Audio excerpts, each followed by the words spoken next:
Hello, everyone. Morning. Morning. Welcome to today's Tea and Toast. My name is Georgia, and I'm a conversation starter at the Yard. And I'm joined by the lovely, beautiful, shining beacon, Let's which not is go Jasmin. overboard. Let's not go crazy here. I'm feeling very tired today. Had a very late night. I'm feeling very happy, but very tired. But good morning, everybody. How are you this morning, Georgia? I'm doing good. I'm okay. I'm a little bit. I'm very sunshiny, but I'm also like a little bit like nervous because What are I'm you sort nervous of like about? doing these like online tea and toast, and it's kind of like a new thing, isn't it, that we're sort of Mm-hmm. doing, where you're Yeah, doing like a real life tea and toast, yeah, and I'm doing like an online tea and toast, so it's kind of different, yeah. It's but all it's very change good. again, isn't it? It's all Yeah. change again. That's one of the things we. Oh, hold on. I just need to. Sorry, wait there. I was just putting my Twitch on then, Georgia. Sorry, and then I needed to mute it. That's why you could hear it. Luke's here. Have you got your England top Hello. on? Okay. You got an England top on? I have indeed. Look, he's got his England top on. He's coming home. England. So I'm feeling good today. I'm in such a good mood. I literally, that was probably the most intense football match last night I have ever watched in my life. Let both the kids stay up and watch it. Mabel fell asleep on the sofa about, I don't know, about 9:30. She's like, I'm watching it, and her eyes are going. I'm like, why don't you just go to bed? She's like, no. And literally, me, Henry, and Sam were on the edge of our seats. It was so nerve-wracking, but so good. I'm so happy. Literally buzzing for Sunday now. Did you watch it? No, I didn't watch it. I'm not a football like fan though, so Yeah, but I'm for not a me, football. I'm not a massive football fan. I would never sit down and think, oh, I know, I'm going to watch Man U versus whoever. I wouldn't ever watch football normally, yeah, but I love watching England. I think I always have. I just feel like, I don't know, this is going to sound like really corny, but like this morning, when I was watching the news and to wake Henry up for school this morning, I played It's Coming Home to him. oh yeah. And just watching the news and the fans and the players, literally the hairs on my arms are standing up. This is just like, this is a moment in history. Brings us all together. It brings us all together, that's what Luke Yeah, said. that And I is true. feel like it couldn't have come at a better time during this pandemic. Everyone's been feeling so low, and yeah, just the way everyone is just buzzing, and I'm buzzing too. And I just think Sunday, whether we win or lose, which I'm really hoping we'll win, but I just think just to get to the final is just blooming amazing. And I just think, yeah, I'm so happy. Yeah, it's very exciting, isn't it? I think for me, it's, as you say, like the bringing of people together, the sort of camaraderie, like the kind of, yeah, like the togetherness, because it's something that we can all Yeah. bond over. Yeah. Yeah, like I was driving into work this morning, and there was someone talking on the radio, and how many fans were there last night? I don't know. Let's just say 60,000. Right, so 60,000 fans, and out of those, I think 30,000 were Denmark fans. So you're talking, oh my God, what's my maths? What did I say? 30,000. Right, let's just say 40,000 people at Wembley last night, all supporting the same thing, all wanting the same thing. That is such a rarity to get. Do you know what I mean? Yeah. How many? 7,000. Oh, there was only 7,000 Denmark fans. So even more. Imagine being in that crowd last night. The buzz must have been amazing. And I think you don't have to be a football fan to enjoy this. I think you just have to be like, this is going to go down in history. This is something like Henry's 10. He'll talk about this in years to come to his children. And, when I was 10, I watched it with my mum and dad. We got to the final. They didn't think we would. And it came at the end of a pandemic. I just think the timing of it all makes it all that more special. And literally, I'm buzzing.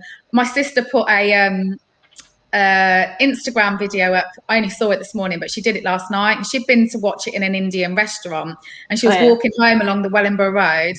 Honestly, right, all the cars were just driving along. They were bibbing. I mean, it's not safe. There was guys in football tops hanging out the window with their flags. I just loved it. I loved it. I was like, yes, this is what we all need.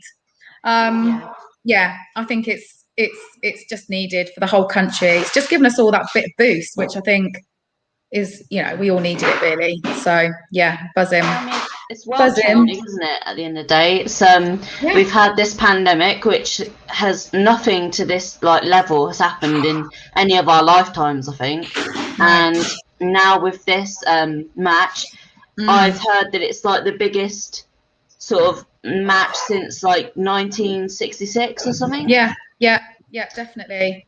2021 is going to be remembered for various reasons, Yeah. but one, about the pandemic, and two, it all sort of coincides. We're going to start to open up in a couple of weeks, which, we spoke about this the other day, rightly or wrongly, but it's coming at a time when crowds are allowed back into stadiums. People haven't been allowed for a year and a half.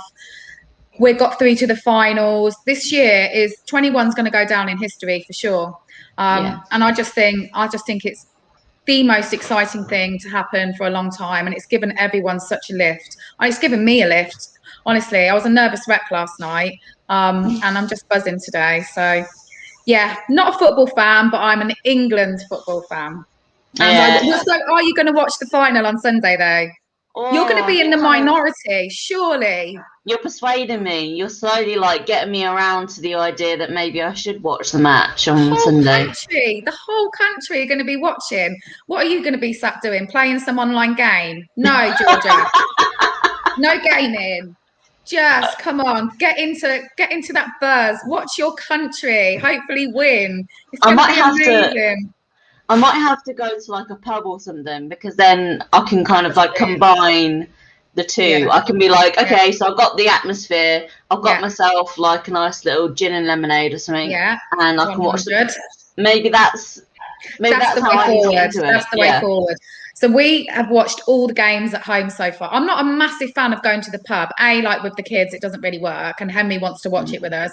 And B, I mean, you can't see the TV properly, you can't get to the bar. So I've never been a big pub fan, but I think if there's any time to, whether it be at the pub, getting together with other people, this match on Sunday, it's got to be one that you do with other people, because you need that atmosphere, you need that buzz. And yeah, it's going to be amazing. I've just ordered a load of England flags on eBay, because Henry was like, we need some England flags. And yesterday I walked past Sports Direct, and there was loads just in the doorway bit. And I almost went to buy one and thought, no, I'm not going to do that, because I might jinx it. So I didn't. So then obviously they won. So I was there when they opened the doors at 9 o'clock, all gone. But what if you not buying the flag was the ritual that meant that they won? Maybe. So what if you buying the flag has just jinxed England?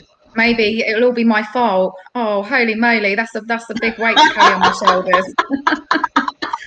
Well, I've ordered them now, so like, Henry will not forgive me if he's not got a flag for Sunday. So let's just blame Henry. If it Henry, I know, making me buy them flags. He had his lucky pants on yesterday, which I've now got to wash again, ready for Sunday. Honestly, classic, yeah. I know, honestly. But yeah, speaking football. Of like family and COVID and all that kind of stuff. So, have you seen the news today that if you are double jabbed, then you're allowed to travel to 140 amber list countries with no quarantine upon return? I have. Now, I've been watching this story develop. There's been like whispers and this and that over the past few weeks, because it's really interested me, because we have flights booked to Spain, and like Spain is currently on the amber list. So we can't go if it stays on the amber list, because although the children and I could quarantine for 10 days potentially when we got back, but Sam couldn't. Sam would have to go back to work. So I've been sort of closely following it, and honestly, I think this is the best news. I'm double jabbed now. Sam's got his second jab on Sunday. So potentially we might be able to go on holiday. And that is another thing that fills me with joy. I think it's the right decision. We've got to get to a point. What is the point of this vaccination process and us all having the vaccinations? And, if it doesn't then mean that it starts to allow us a little bit more freedom, because this is the point of it all, isn't it? I think we still have to be very careful. I think, obviously being on a plane is probably one of the more high risk places to put yourself whilst COVID is still rife. But I'm pleased about that news. I'm glad they've brought that in. What do you think about it? Well, I'm going to say something now that's going to shock you, Jasmin. You're going to be controversial. Yeah, afterwards. But first, okay. I'm going to reveal to you a little secret that you don't know about me. What? I have never been abroad. What? I have never been abroad. No. 27 years of life. Georgia, come on. You haven't lived, love. You haven't lived. I've never ever been abroad. Did you not even go on like a little school trip to France or anything like that? I think I may have been on like one of those day trips to France, but apart from that, like I've never stayed, like I've never slept in another country. You know what I mean? Like I haven't done like the full on, hit, your head hits the pillow and you're like, oh, I'm in Spain or whatever. Funny. So yeah, I thought you'd quite like that. I do like that. Yeah, revelation. Wow. So, my partner got like a little globe for Christmas from one of his friends, and he's been abroad loads. Like he's been to America, he's been to all these different places, and so I said, okay, spin the globe, put your finger on it at random, and that's where we'll go in a few years' time. So he spun it. Where did you go? Canada. Woo! Whoa! So I was like, okay, that's a good one. I've not been to Canada. That's one place I haven't been. It's supposed to be lovely though. Sam's got an aunt and uncle that live in Canada. Wow. And then if you're going abroad to Canada for the first time, that is going abroad. I mean, that's one hell of a journey. Yeah, and then we did it again, and I said, okay, do it again, and the next one will be where we'll go like within the next 5 years. So he spun it, and it's Mongolia. So I haven't been to Mongolia, but it's not on my bucket list. I've got to be honest. It's not one of the ones I've got down as a well, who knows? Potentially for my first 2 times abroad. One of them will be Canada, so that's I mean, and the second Mongolia. Wow, I love that. That is awesome. So if you see any pictures of me online in the next few years, and I'm just sat next to this like Mongolian throat singer, and oh my god, that'd be so funny.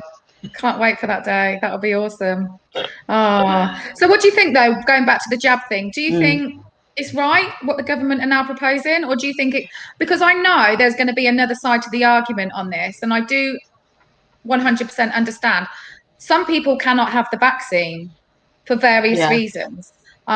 Is this then fair on those that can't have the vaccine? They're then being sort of discriminated against. What do you think? Yeah, I mean, I'm kind of that mindset to a certain degree. I think also with kids, like there's a part of me that feels really nervous about the idea of because there isn't like a vaccine for children, to potentially have kids that are traveling a lot, going to different places. Then is that like putting them in potential danger, like if they're around people who haven't been vaccinated, or so I guess like that's, as a parent, like how do you feel like on that side of things? To be honest, I don't actually feel too concerned about it, and I don't know if that's just me being a bit naive, or I haven't really I mean, selfishly, I haven't really paid it a lot of thought. All I'm thinking is I want to get on that plane, I want to get on that sunbed next to that swimming pool. I mean, obviously on the aeroplane and things at the airport, my kids will be wearing masks. Both of mine are under 12, so I don't know if under 12s actually, I don't know, because I haven't been on a plane obviously since COVID hit. I know adults have to wear a mask. I don't know if children have to, but even if they weren't, I would make mine, just to be on the safe side. I think going forwards, we're all just going to be a little bit more mindful, being in busy crowds, or hand washing, hand gel. I think just going forward, from whether it be in this country or another country, we're all going to be so much more vigilant on that, probably more so than we've ever been, which rightly so, I think.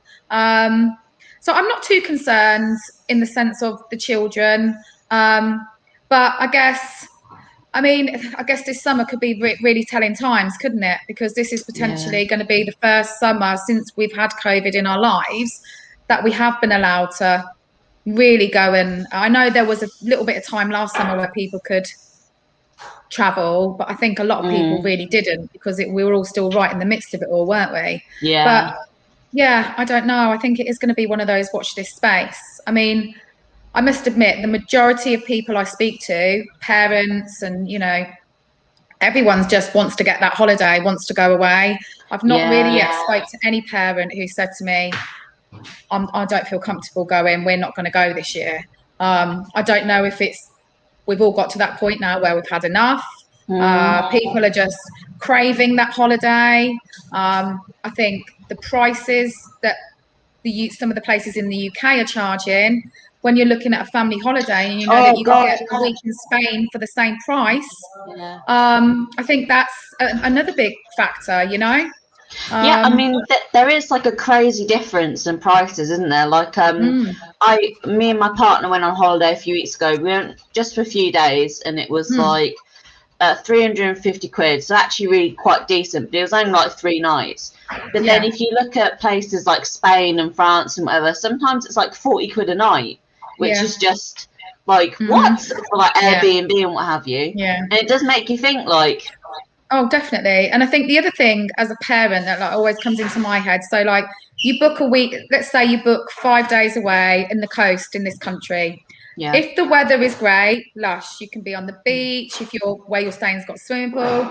If you don't have that weather, it ends up being so expensive trying to entertain the children all day. There's the arcades, there's this, there's that. You're trying to find things to do, because if it's lashing it down, it's very difficult to occupy them. But you jump on a flight to Spain, you're guaranteed the weather. All you need to do is go to the pool each day or go to the beach. It actually ends up, we've worked it out before, the times when we've gone somewhere in the UK has ended up costing us more than it has for a week away. So honestly, do think that's just such a massive factor. And I think the other thing that you're going to find happen is there will be, I know prices are going up and everything anyway, but you know, the aviation industry, the holiday and tourism industry want people for holidaying again. So there's going to probably be some real decent deals to get out there, a week in Spain for, you know, and I think that might also be the attraction for a lot of people. Yeah, and I guess we just have to kind of, as you say, like be vigilant, because like you just said, like if the government are sort of saying, okay, you can go and do this, and then if all these companies are like, yeah, okay, we'll give you a discount, and you're like 10% off, 20% off, then that temptation is going to be twofold. So I guess then we have to think, well, okay, so if we are going to go on holiday, masks, sanitizer, trying to keep away from people as much as possible, and just, as you said, like learn to live with it. Yeah, and also remember we've got our lateral flow tests now as well, so let's be vigilant in them. You know, I'll definitely. I haven't looked into it too much yet because I'm trying not to get myself too excited that we might be going. But I'm sure. I know going into Spain, we don't, because we're both going to be double vaccinated, and my children are under 12. They don't require any tests to be done to go in. I think coming back, there may be. I've read somewhere we might have to do like a PCR on day 2 and day 8, something like that. But with having those lateral flow tests, I will make sure just to keep testing ourselves and the children, because that is a really great way of being able to, you know, because you can be asymptomatic. If, you know, using those lateral flow tests at least gives you a little bit of confidence that you're not spreading anything, especially when you're coming back into the country, I think. So that's definitely the way forward I'll be going for sure. Yeah, 100%. Well, thank you for joining me, Jasmin. No, you're very welcome. I'm going to go and put the kettle on now, because tea and toast down at the yard, here till 12 o'clock. So if anyone is online watching and fancies coming down and having a coffee, talking about how happy we are about the football and how much we think Georgia should watch it on Sunday, pop on down. We're 62 Gold Street. If you can't make it today, I'll be here tomorrow as well. Same time, 10:30 till 12. So come on down and see us. Georgia, have an amazing day. Thanks for having me on this morning. Thank you for joining me. No, you're very welcome. And I will speak to you all soon. See you later. See you later, Jazz. Bye. Bye. Brilliant. Yeah, so that was Jasmine. She's currently at the yard now, and she is going to be doing tea and toast every Tuesday to Friday from 10:30 till 12, and you can just pop in for a chat. If you have anything that you want to talk about, if you need any advice, we can always put you through to someone to help you, because we do have a lot of relationships with services in and around Northamptonshire. So today we have Sophia, the curator educator, at 3 p.m, who's going to be doing Crafternoon. So if you remember, that's Wednesday, Thursday, and Friday. You can join Sophia on our Facebook, Twitch, and YouTube, where she takes over for like half an hour just to show us how to do some crafts, arts and crafts. I think at the moment she's making sock animals, and so I said, and get this, you'll like this, I said she is making a sockness monster. So yeah, I'm sure you're all keeling over because you're laughing so hard at my very, very funny joke. So yes, at about 12 we have Steve, who's going to be doing the gaming over on our Facebook, Twitch, and YouTube. And yeah, so we will see you soon, and stay safe. Bye, everyone.